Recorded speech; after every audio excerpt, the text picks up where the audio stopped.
but we do have one more segment for you guys. This is Jimmy Dore going absolutely nutcase, and we were talking about it yesterday a little bit, how he's just decided that he's going to poach Russell Brand's extremely gullible audience. It's just like, new age wine mom mysticism for the village idiot.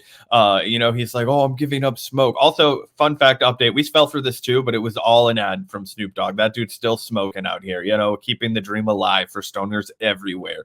But it's like one of the most cringy things I've ever seen, guys. And I'm sorry, I'm not trying to make fun of somebody when they're at rock bottom like Jimmy here, but I know exactly what he's doing, and he's pivoting for clout, and he's trying to poach as much of Russell Brand's audience as he can. And what's so funny is that Jimmy can't sell himself as a mystic, bro. He can't sell himself as a cool guy. This is like white trash mysticism, and I say that as somebody that can. All right, you know what I mean? That this is the kind of shit that my mom would ruin her whole life with. You know what I mean? Just weird, yeah. I'm healing myself from the inside. It's like Jimmy's trying to be like Marianne Williamson in this video or something. But it works for Marianne. Exactly that. Right. But she's it works for her because she genuinely comes off as an incredibly peaceful person. She comes off as so thoughtful and intelligent and all this stuff. But Jimmy, who's known for being just this belligerent drunk who goes after everyone. He calls himself a jag-off, and he's 65 years old. Yeah, so to now see him all of a sudden pretend to be this enlightened monk over here sitting on the goddamn mountain like Mahatma Gandhi or some shit, this is hilarious. And I get wanting to take a break from smoking pot. I think most stoners at some point in their career as a stoner, they're I want to remember what it was like to not constantly be stoned all day, and they take some time off and maybe decide to permanently quit smoking. This is all normal stuff, and it's totally fine to talk about it. We're not making fun of him for having a change of the way he comes at it and tries to turn it into a hilarious grift in a way that doesn't work for him. Look at this man. And also look at him when he's not all behind his studio lights. If you see him and you catch him when he's hobbling off of stage, he's gray hair, he's old. It's very Dr. Jacoby. I don't know if you guys watched Twin Peaks 1991 seasons 1 and 2, but also Twin Peaks The Return. That's the evolution of Jimmy Dore here. That's the evolution of Jimmy Dore. You go from serious career to whacked out fucking village idiot, just a senile old man. No wonder. I think he's probably been hanging out with the dude from whatever the fuck that one show is, Do Dissidents. They're rubbing off on each other. I think maybe he's getting ready. He's looking around Los Angeles, a good retirement community. You know what I mean? And he wants to know where he can broadcast. It's a late night broadcast. It starts at 3 p.m. so everybody can listen before they go to bed at the community. And I think that's going to be a great way for Jimmy to enter his twilight year. But it is a little bit humiliating for him to do it on the main channel, as the curtains close, if you will. Yeah, dude, after I showed this video to my girlfriend, she said she said he was acting like someone who just found out they have 6 months to live or something. So I'll let you guys judge on the accuracy of that prediction, but let's take a look. We've hyped this up enough. Enjoy. People keep asking, why would you do that? Why would you quit smoking weed? It just seemed like time to let it go. It wasn't and I don't have to fight to not smoke pot. It's not like that. Not like the battle to put the Negroni. Yeah. I said this the other day on the show too, but if there's anyone that needs weed, it's fucking Jimmy Dore.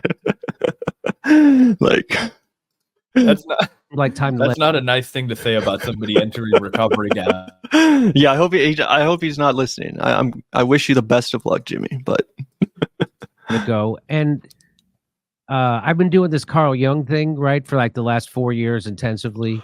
Bro, he literally just says Carl Jung. Okay, pause this. I had not seen the video, Gavin. I had not seen the video, and I was like, oh, is he going to try and do the Russell Brand Carl Jung thing? You guys go back and play that. You guys go back and play that shit.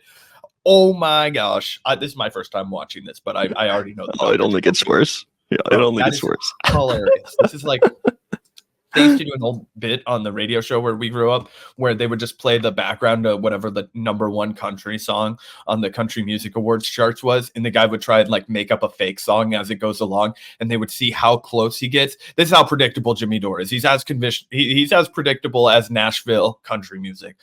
Pretty bad. And your dreams are probably more important than your waking life. At least as important. Well, you should put on a patch and go to sleep, because And that will give you I've heard about that. crazy dreams. Intense. But when you quit smoking, so I've always had people say that, oh, when you smoke pot, you don't dream. I've always dreamed, and Yeah, I still dream. I always been good. But a lot of people say, oh, it makes you skip your REM sleep or something like that. I don't know, but That's I not didn't. true. Well, I know I didn't. I always dreamt, but when I quit smoking, my dreams are longer. You know what any doctor ever will tell you fucks with your sleeping more than weed?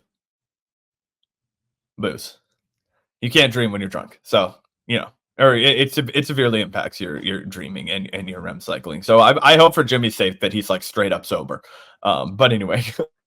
Yeah, I don't know how much he drinks these days. I mean, obviously people love to joke about it, but I do remember he treated every single person within an arm's reach like absolute dog shit on a drunken tirade.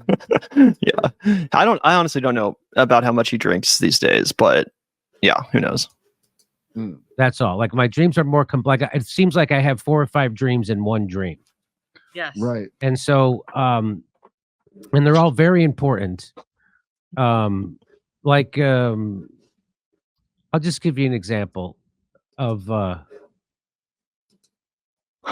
so I had this dream where I'm in a backyard and this guy is holding he's got a terrier and it's a brown terrier, but he's not holding it like this. He's holding it like he's about to let it go. And he goes, there's a rat over in the middle of the yard just sitting there. And I'm like, that's not what rats do. Rats don't just sit in the middle of your backyard in the middle of the day. They would. I go, that's weird. So he puts the dog down and the dog gets the rat. It takes off, right? Because terriers love to get rats. And I run over there and it turns out that the dog is not killing the rat. He's kind of like playing with it in his mouth. And the rat would play dead sometimes. And then sometimes he would swiggle and sometimes he would play dead. And I had the thought in my dream, I'm going to fucking kill that, myself. Yeah, if any of you stoners out there are still smoking weed, this is what you're missing out on. Put down the joint, and you can also have a dream about the rat in the backyard. And yeah. Hey, Gavin, shut up! If this was a David Lynch movie, you would be telling us for fucking 8 weeks about what was the poetic undertone.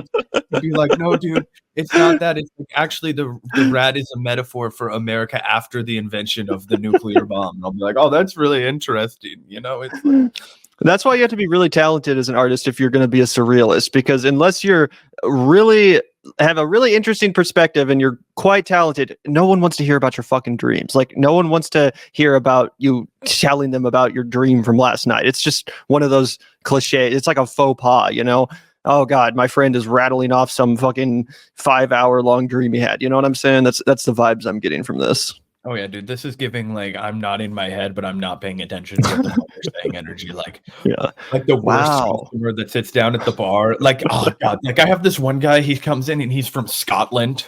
And I normally like that because I'll just rehearse my Scottish accent with him as like, fee for him chatting to me. But he comes in and 4 dreams in one, Gavin, boy, it's a steal. And he comes in and he's like trying to tell me about the songs that he's writing. And he's like, oh, I've been writing a couple of songs. And I'm like, bro, you can't. I just had to lay it out for him. I was like, bro, I do not want to hear these songs anymore. Keep your money. Your tab's on me. Just shut the fuck up, please.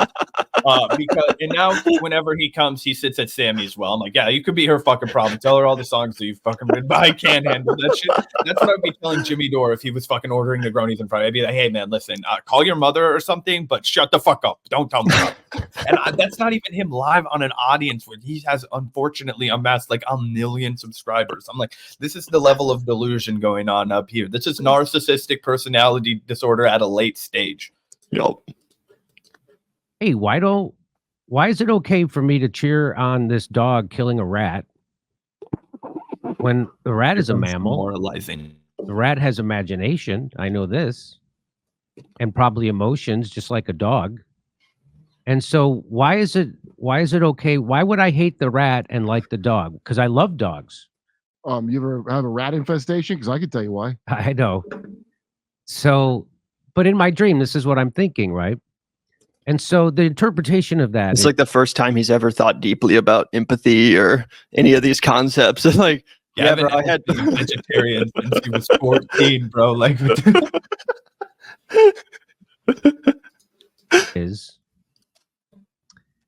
for every good trait of your personality you have in your conscious life, there's the opposite in your unconscious or in your shadow, as Jung says. And no one likes to see that part Oh of no, themselves. really? I'm always saying that about And Carl Jung. so Jimmy's so when young, you do but he'll never be young again. Oh, but he's so Carl afraid Jung of getting old and dying. That's the elephant in the room right here, Yep. Jimmy. You're gonna die one day. It's okay. So am I. It's gonna happen a lot quicker for you, unfortunately, because you're an old man now. But that's what he's really struggling with. This is why we should have activities for the elderly. Like go to the park and play pickleball. I was reading about this 95-year-old woman in our comment section, somebody's grandma or something, and it was like they watch Fox and Friends together, and then they talk about it. Maybe Jimmy could get in one of those groups. Something to keep his mind active. In his twilight years. Yep. But this is clearly just a fucking weird flailing. I never dealt with my own mortality, and now I'm projecting all this weird shit onto my audience. It's kind of odd. You have to feel at least a little bit of empathy for him, but not that much. Yeah, well, luckily we haven't even got to the best part yet, where he talks about how he meets his haters in his dreams. I think, including us. He's afraid to say our name, but I think we made a cameo in Dore's dream life. I'm going to be honest. I hope I look I imagine it like a Waking Life by Richard Linklater, but fucked. Yeah, everybody speaking in like a Southie Boston accent. shadow work, you go into the part of yourselves that you hate. That's why it's in your unconscious. And normally the way you get to experience that part of who you are is you project it onto someone else. So when you hate someone, you're actually hating a part of yourself, that part of yourself that you hate. If you get triggered by someone normally, like the people who hate Trump the most, like Keith Olbermann, Cenk Uygur, it's because they are just like Trump in their unconscious personality. And that's why, and so they project some of them in their conscious personality. Yes. And so they project that part onto Trump, and it just triggers them like crazy. I was never triggered by Trump. If he had any ounce of self-awareness, he would be relating to his sensibilities and how those elements are very also similar, but in his self-defense, like different. But he has absolutely no self-awareness. So all that Carl Jung that he was reading went, or dude, that's the crazy thing about this entire segment. Like, pay attention to what Zach just said for the rest of this, because you think he's leading up to like some big confession about like how he's grown as a person and realizes that through his dreams and Jungian teachings or whatever that he needs to chill out or something. But no, the actual message of all of this is that he's actually better than everyone, and that everyone else just sucks and is jealous of him. So yeah, there's actually there's no character development whatsoever that happens here, despite how much posturing and grandstanding about all this crap. So yeah, just keep watching with that in mind. It's pretty fucking insane. More triggered by the system. I got more upset about the system that made people desperate enough to vote for a game show host who didn't really want to be president in the first place. I was bewildered why they all hung out with him if he was so bad. So that's it. So that's what I say in my act. They loved him for decades, and then I go into a very funny routine about why they actually hate him. Because they say they hate him. And CNN will tell you they hate Trump because did you hear it just sold out the Overland Park Farmers Market. So hey, because he's a big liar. I thought it was the 3 W's: women, racism, and women, racism, and what's that? They tell you if you believe that they hate Donald Trump because he went to Washington and started lying, I've got a vaccine I'd like to sell you. So, in that dream, I realized that okay, that rat is I have a rat in my unconscious, the equivalent of a rat. Okay. But the key is that when that part of your unconscious becomes conscious to you, when you see this dark shadow part that you don't want to see, when you see it, the key is to not judge it, but the key is to accept it. You have to accept that part of you because it's a necessary part of you, because you need it. It sounds like a person that's about to justify a homicide to themselves. Like, it's absolutely horrifying. It's like, what kind of fucking crime are you about to commit? You have to talk to that dark shadow within you, and sometimes it's justified. Like, holy shit, what have you been reading? What? Don't look down on others for having the same part of you. So this is the key. This is the key, Kurt, because Just like how do you grow a rose? You need shit. You need manure to grow. Now, normally manure, I want to flush it down the sewer, but you know it's necessary to grow things. And so that's a metaphor for your unconscious. And so you need that That's dark the best part of metaphor you. you've got for It your breeds- unconscious. Boy, my unconscious is not shit and rats, bro. I don't know what to tell you, but like that's not what's going on in here. Like I'm pretty messed up. I got some screws loose, but it's not raw sewage in my fucking organs in my soul. Like I don't know what the fuck you're on, bro. But you do need to be saved. You need to be saved badly. So creativity. And you also, and once you make it conscious and you integrate it into your conscious personality, so now you're aware of the rat part of you, you no longer have to project it onto other people. But when you see it in other people, you don't judge them because you see yourself in them, and you love them because you've already accepted yourself, that part of yourself. And that is true spirituality. okay, so instead of actually, hating, you act. this is what that David Fincher movie that just came out's about, right, Gavin? It's a modern the Le Samurai. No, this honestly, this sounds like he's I would be this gives up don't show up at school tomorrow energy, as the kids say. It's like I'm afraid for you, man. You're like really in the. If this is you sober, like you need to go to therapy so bad. You need to go to a fucking doctor. I feel bad for all of the punishing remarks I've made on your behalf because you are unwell. You are ill, sir. And I draw a line at kicking the unwell when they're so down, which he obviously is right now. This man is confessing that he hates himself to an audience of 1 million people, but he's also so self-delusioned that he hasn't accepted it to himself yet, while he's also lecturing you about how to understand and read your own subconscious. This is absolutely unreal to behold. That's the gift of your unconscious. And so Carl Jung has a famous quote, which I'll butcher. Manure in your toilet. What a gift. I love that for you, Jimmy. I love that for you. That you have the subconscious you deserve. At least that's fucking for sure. It makes me feel better about myself. Here I am the last week. I've been on vacation. I'm feeling like, man, we really should be doing a lot more for our career. But at least my subconscious does not wreck me through the night like that, dude. Holy shit. Holy shit. I wouldn't make it. Jimmy's a stronger man than me. If that was what was happening to me, I'd been gone by now, fellas. That's a darkness in that man. Oh my God. I'm afraid. This quote is, enlightenment comes from and making the darkness conscious. And so, and he said, I don't want to become a better person. I want to become a whole person. And so becoming whole is joining your conscious mind with your unconscious shadow. And when you join those together, that's a true religious experience. That's called religious rejoining. And so, for instance, when you fall in love, the same thing happens the other way. This is So essentially when you fall crazy, this is the most odd 21st century televangelism that he's gravitating towards right now. to when that happens, to recognize that you're actually, that person is reflecting back to you the feminine side of you in your unconscious. You're actually having a religious experience where you're rejoining the unconscious part of yourself that has been split off from your conscious personality, and you're being able to experience it through this other person, through projection. So the key there is to recognize that as projection, and then they say you take it back to your conscious mind, because no one can hold that projection that long. So that's why when you fall in love, you get married, and then all of a sudden you're like, oh, you changed. They didn't change. Your projection on them has fallen off. And now you see the real person. They didn't change. Your projection fell off.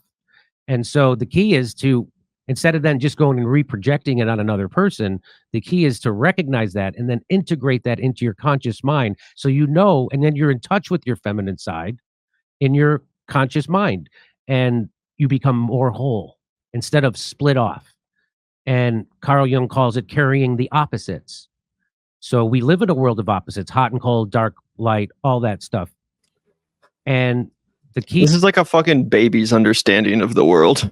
Hot and cold, dark and light, man and woman, hate and love. We live in a world of opposites, bro. literally the exact opposite of that. And people who effectively read this and grasp it understand that the world is opaque, and it's giving like real shallow. Like I took intro to philosophy my freshman year at Columbia in Chicago. And we were reading like Plato's Republic, Allegory of the Cave. And then I thought I was all like hoity-toity, and I like wrote about the Allegory of the Cave as like an intro to one of my essays for another class. And then the professor just fucking drags me, and he's like, bro, everybody knows about the fucking Allegory of the Cave. Why are you going into detail about this? Like, just fucking say it in Plato's Allegory of the Cave. And I was like, damn, drag me, bro. He was like, yeah, bro, everybody goes to college and reads this shit. And I was like, fuck. He was like, yeah, bro, you're not special. It's intro to philosophy class. I was like, that dude was like, you could be a real writer, and then would give me like a fucking C on it. But anyway, that's cool. He wrote some books. He came into my bar the other day. What's up, Whitney Terrell? But anyway, he is not to be one or the other. You know what? But to carry them both at the same time, it's very hard to do. No one likes to see the horrible sides of themselves, and so that's why very few people do this work. But it is essential to becoming a whole person. I believe you, but Snoop Dogg's picture, while you're saying it, looks like he's skeptical. He does look skeptical. But anyway, so when I quit smoking pot, it just seemed like time to do it, and I have these much longer dreams that are much more informative. I started having dreams where people who hate me the most, my haters, the people who make videos about me on the weekly, Cenk Uygur, people like Jimmy that. fucking loved us. Even Ryan Grimm. He just can't handle how badly we roast him. I know. Okay. You guys got to listen to this. This is the most insane like cognitive dissonance I've ever fucking heard from this guy. The most, my haters, the people who make videos about me on the weekly, Cenk Uygur, people like that. He doesn't hate you. Even Ryan Grimm. Again, the biggest cognitive dissonance I've ever fucking witnessed. Cenk Uygur did not make video after video after video after video after video about Jimmy Dore. That's what Jimmy Dore did about Cenk Uygur. Same with Ryan Grimm. Ryan Grimm's never made a single fucking video about Jimmy Dore. You're Ryan Grimm's hater. He's not your fucking hater. You know what I'm saying? Like, Jimmy Dore is the hater. He's the one that makes videos day after day after day hating on people. Obviously, we do that shit too. But the two people he mentioned, Cenk, actually was quite professional with Jimmy Dore after Jimmy left the Young Turks.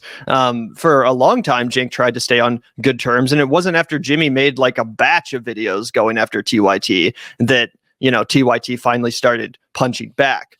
As far as Ryan Grimm, the other person he brings up there, Ryan Grimm is like the least fucking hateful person in politics. Like, you can disagree with him all you want, but he's not a hater. He doesn't make videos going after Jimmy Dore. He's a serious journalist that spends his time writing and reporting on things, not thinking about you, Jimmy. Right. He doesn't spend his fucking time thinking about Jimmy Dore, unless he, I guess, logs into Twitter to see that Jimmy is like trying to dunk on him or something, in which case he has to deal with that. But I've tried a chuckle from Ryan at Jimmy's expense before, or it feels good. Yeah. But yeah, no, absolutely deranged. Look at his face too. He just looks like a fucking dullard. I don't know. He's dim-witted as shit. Anyway, and I wouldn't mind. I don't normally use that as a cudgel, except for the fact that he thinks he's so much smarter than he is. Yep. And he even just admitted his insides are all full of shit, just like every single one of his arguments. So it's like, wow, you just really laid it all out there for everyone. All right. Yep. All right. Just a few more minutes of this, guys, or just maybe a minute more. We're almost done. He doesn't. Would show up in my dreams, and when I meet them in my dreams, I have no animosity towards them. Is Cenk on a horse? What I can see, is the pain that they're in that causes them to fixate on me, and I then have sympathy for them. And He's a bigger person, Gavin. I remember one guy in my dream who's especially, and I could see and some of them, it's all about jealousy. And the one guy who does videos on me on the regular, he was in my dream, and through the whole dream, he kept asking me, "How many pools do you have? How many pools do you have?" Now, I don't have any pools, but he goes, "You have two, don't you? You have two pools." And so, for some reason, in my dream, I go, "No, I only have one." Like, I wanted him to think I think that was you, Zach, asking about the pools. I knew Jimmy was dreaming about me, but at least honestly, these are more comfortable than the kind of dreams I was after he just laid it out over there. I was worried. I don't know. I didn't know if I was dealing with Hannibal Lecter, if I was dealing with some kind of a moralist monster. The dark shadow was going to take him over one day. Boy, he's fighting it valiantly. I meant to say, you're right, Jimmy. We were just jealous of you, boy. Please, we do not want to be victims of your breaking point. That's for sure. Yeah, it's just crazy to say that he meets these people in his dreams that fixate on him. And again, he brings up Ryan Grimm, who doesn't fixate on Jimmy at all, doesn't even fucking make YouTube content about other commentators. And again, like, Jimmy, you're the one that fixates on people. You're the hater. You're the one that's made an entire fucking cottage industry out of punching left and shitting on other progressive YouTubers that disagreed with you one time. Like, you are the hater. You are the one that is mentally ill, dude, and that fixates and spends all your time obsessing over random people on Twitter that make fun of you or that accurately call you out. That's why you've admitted to having dozens of burner accounts, which you use to advocate for yourself on Twitter against those other random accounts. He went full Kevin Durant, bro. Embarrassing. And you can't even dunk, Jimmy. You can't get away with shit like that. Anyway. And again, his conclusion is not that after meeting my haters in my dream, I realized that I had some work to do and that I needed to, come around and be a better, more understanding member of the human family. That's what you would expect all of this new age bullshit to lead to, right? That's where you would hope it was going, right? I'm having dreams. I'm talking to my haters in my dreams. I'm reflecting. I'm, getting rid of the rat in the backyard and all this crap. You would think this is leading to, wow, maybe I need to chill out. Maybe I need to become more calm. Maybe I need to become a better member of this, human family. Like I said, no, that's the opposite of his takeaway. His conclusion is, yep, I was right. My subconscious confirmed to me that all my haters actually just suck, that none of their criticisms are valid at all. And actually, it's all just jealousy. They all just, want to be me. They hate me because they want to be me. That's what your subconscious told. That's what your fucking... Also, hard record labels want to sign me. Life is a race and everyone is behind me. No, it's like, for real? Like, that's the deep conclusion you came to, that you're awesome and that everyone who doesn't agree sucks? Wow. You needed to, communicate with your dream spirit to find that out, to confirm what you already thought, what your narcissistic ego already was telling you every single minute of the day. Why the fuck did you even quit smoking pot? It sounds like you learned nothing new.